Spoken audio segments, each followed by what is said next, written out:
కింజరాపు రామ్మోహన్ నాయుడు అనే నేను లోక్సభ సభ్యుడిగా ఎన్నికైనందున శాసనం ద్వారా నిర్మితమైన భారత రాజ్యాంగం పట్ల నిజమైన విశ్వాసం, విధేయత చూపుతానని, భారతదేశ సార్వభౌమత్వాన్ని, సమగ్రతను కాపాడుతానని, నా బాధ్యతలను శ్రద్ధాశక్తులతో మరియు అంతఃకరణ శుద్ధితో నిర్వహిస్తానని దైవ సాక్షిగా ప్రమాణం చేస్తున్నాను.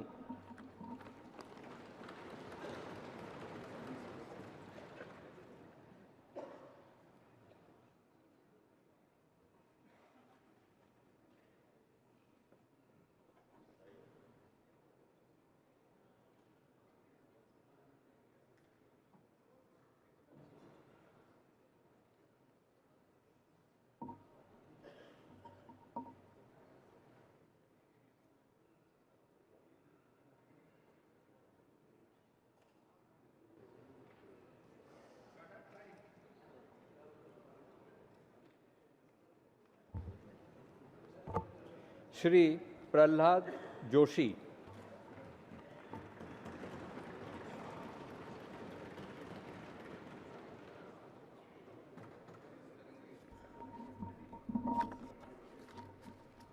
ಪ್ರಹ್ಲಾದ್ ವೆಂಕಟೇಶ್ ಜೋಶಿ ಎಂಬ ಹೆಸರಿನವನಾದ ನಾನು ಲೋಕಸಭೆಯ ಸದಸ್ಯನಾಗಿ ಚುನಾಯಿತನಾದವನಾಗಿ ಕಾನೂನು ಮೂಲಕ ಸ್ಥಾಪಿತವಾದ ಭಾರತದ ಸಂವಿಧಾನಕ್ಕೆ